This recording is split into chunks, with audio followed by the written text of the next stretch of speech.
Hello everyone, Radhe Radhe. तो please channel को देखिए, सब्सक्राइब कीजिए और शेयर तो ज़्यादा से ज़्यादा लोगों तक कीजिए और प्लीज़ आप लोग मेरा सपोर्ट कीजिए। राधा बल्लभ श्री हरिवंश, राधे राधे। अशोष्य हो, अदाय हो, अक्लेद्य हो।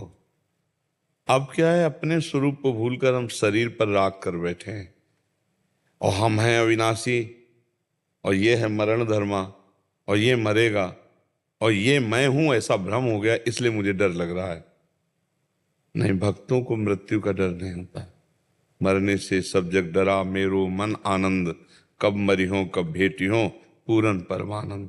शरीर ऐसे छूटता है भक्तों का जैसे विशाल हाथी के गले से एक छोटी सी मल्ली की माला टूट कर गिर जाए तो उसे पता भी नहीं चलता। ऐसे भगवान के आनंद में शरीर छूटा हुआ तो डर क्यों लगता है? क्योंकि हम शरीर को मैं मान लिए और शरीर से भोग भोग रहे हैं। तो हमें लग रहा है शरीर छूटा तो मैं मरा, शरीर छूटा तो मेरा सारा सुख गया। ये अज्ञान के कारण, इसी अज्ञान को मिटाने के लिए अध्यात्म गरज रहा है। चाहे सांख्य योग, चाहे भक्ति योग, चाहे कर्म योग, किसी भी एक योग से लग जाओ तो तुम निर्भय हो जाओगे। वस्तुतः तुम कभी मरने वाले नहीं हो, तुम्हें मृत्यु छू भी नहीं सकती। पर जिसको मृत्यु नष्ट करेगी उस पर अपनापन हो चुका है और इतना जोर से अपनापन हो चुका है कि इसके छोड़ने का भय लगता है। ये छूट जाएगा तो मैं मरा, बस यही भ्रम है। इसी भ्रम को भक्ति के द्वारा या ज्ञान के द्वारा या वैराग्य युक्त विवेक के द्वारा हम इसको नष्ट करते हैं। नाम जब करते हो आप तब की कृपा से थोड़ा होता है। और करो, और हर श्वास नाम जप करना शुरू करो। नाम जपने से बहुत आनंद। एक बार तो ही मरना है ना, दो बार तो मरना नहीं। शरीर को एक बार मरना है और सबके मरना है। तुम्हारा अकेले मरना होता तो ये बात होती कि बड़ी अनीति हो रही, बेचारे को मरना पड़ेगा और सब तो मरेंगे नहीं। इसका नाम मृत्यु लोक है, इसका नाम दुखालयम अशाश्वतम भगवान ने रखा है। ये नाशवान है और दुख देने वाला है। इसलिए वही उत्तम विवेकवान है जो हर क्षण भगवान के चिंतन में चित्त को जोड़ता है। जिसका चित्त भगवान से जुड़ा होता है वो चिंता, भय, शोक, मृत्यु, उद्विग्नता इन सबसे परे हो जाता है, हर समय आनंद रहता है। अगर भगवान से चित्त ना जुड़ा हो तो भय ही भय है, दुख ही दुख है, परेशानी ही परेशानी है। और भारी परेशानी होने पर भी चित्त भगवान से जुड़ा होने पर आनंद की अनुभूति है। शरीर जैसे रोग से ग्रसित है, मन भगवान में है तो एक आनंद, एक अद्भुत आनंद रहता है। उसी आनंद के बल से जिया जाता है। हम सबसे कहते हैं, आप अनुभव करके देखो।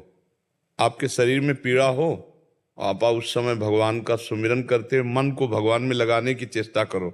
अगर पहले से अभ्यास नहीं किया तो आप नहीं कर सकते। और जहां मन भगवान में लगा तो शरीर की पीड़ा का भान खत्म हो जाएगा। क्योंकि मन है उधो मन न भय 10-20, एक हो तो सो गयो श्याम पे। अब वो भगवदानंद में मस्त है तो शरीर के दुख का क्या मतलब। और जब मन भगवदानंद में मस्त होता है तो मुख प्रसन्न तन तेज विराजा, कीनेस रामचंद्र कर काजा। मुख में एक प्रसन्नता होती है, तन में एक तेज होता है। क्यों? क्योंकि भगवत कार्य कर रहा है, तो भगवत चिंतन में विराजमान है, इसलिए ऐसा होता है। मरने का डर तो अज्ञान है बच्चा, मरना तो है ही नहीं कभी। और कुछ नहीं मरता बच्चा, शरीर भी नहीं मरता, ये अपने अपने तत्व में लीन हो जाता है। जैसे जल तत्व जल में, अग्नि तत्व अग्नि में, वायु तत्व वायु में, आकाश तत्व आकाश में, पृथ्वी तत्व पृथ्वी में। और अविनाशी आत्मा, उसको तो मरना है। मरना क्या है? एक रूप परिवर्तन, उसी को हम मृत्यु कहते हैं। एक शरीर को छूटना और उस शरीर को अपने अपने तत्वों में मिल जाना, इसी को हम मृत्यु कहते हैं। कोई मृत्यु नहीं है। भय है, चूंकि शरीर राग है तो लगता शरीर छूट जाएगा, यार ये ठीक नहीं। शरीर इतना प्रिय है, शरीर प्रियता ही मृत्यु है। शरीर प्रियता खत्म हो जाए तुम अविनाशी अमर हो, तुम्हें कोई मार ही नहीं सकता। तभी तो महात्मा जन जीवन मुक्त हो जाते हैं, आनंद मगन हो जाते हैं। हर समय भगवान के लिए बड़े से बड़ा कष्ट अपमान सह जाते हैं, क्योंकि शरीर राग खत्म हो गया, शरीर प्रियता खत्म हो गई। तो नाम जप करो, भगवान की लीला कथा सुनो और जितना बने शरीर से दूसरों को सेवा करो, सुख पहुंचाने वाली। मन वचन कर्म से दूसरों को सुख, अभी मृत्यु का भय खत्म हो जाएगा। हाँ, अंदर ही अंदर आनंद प्रारंभ हो जाएगा। अंदर ही अंदर आनंद प्राप्त। जहाँ आनंद मिलता फिर ये सब छूट जाता, फिर ये भय नहीं रहता। पर ये छोटी मोटी बात नहीं मृत्यु का भय मिटाना, इसके लिए डट के भजन करना पड़ेगा। भजन कमाई और फिर सुरक्षा उसकी। भजन करना कठिन, करके बचाना कठिन, और बचा के पचाना कठिन। पच गया तो सिद्ध हो गया। जिसका अहंकार रहित भजन है वही सिद्धावस्था को प्राप्त होता है। जी। संगीता कैलाश जी। राधे राधे महाराज जी। महाराज जी, आप जो कहते हैं कि जो चला जाता है उसकी आयु उतनी ही थी, तो ये उसके और उसके माँ बाप के कर्मों का फल है। तो उसकी नजदीकी रिश्तेदार जैसे कि उसकी बहनें, दादा दादी, नाना नानी, तो उनको भी जो दुख हुआ तो क्या ये भी उनके अज्ञान, माना हुआ अज्ञान। फैला लो, जितना फैलाना उतने दुख फैल जाएगा तुम्हारा। जितना संबंध फैलाते चले जाओ उतने ही तो अज्ञान फैलता चला जाता है। Introducing Tata Coffee Gold. 100% coffee roasted to perfection for a rich taste and heavenly aroma. Tata Coffee Gold. अभी विदेश में आपका कोई और वहां पधारे अमेरिका में, तो अभी भारत में आप रोना शुरू कर दोगे, दुखी हो जाओगे। क्या संबंध? संबंध जितना फैलाते चले जाओगे तो विनाशी संबंध फैलाया तो विनाश होगा, उसका दुख का अनुभव होगा।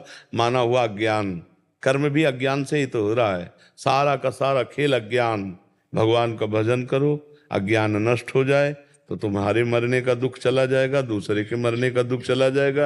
अगर भजन करके अज्ञान को नष्ट नहीं किया तो दुख ही दुख है। छोटी छोटी वस्तु के नष्ट होने में दुख है। एक गांव में पूरा परिवार बैठ के रो रहा था। बोले इनकी एक भैंस थी, उसी दूध से काम चलता था, भैंस मर गई, पूरा परिवार वो ऐसे मानो उनके सर्वस्व नष्ट हो गया हो। अब गरीब आदमी उसी भैंस के दूध से काम चल रहा। क्या है?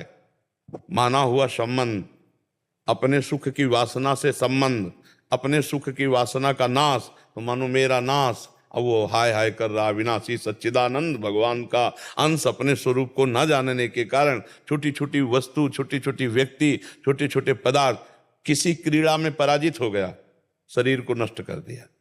एक किसान की फसल नष्ट हो गई, शरीर नष्ट कर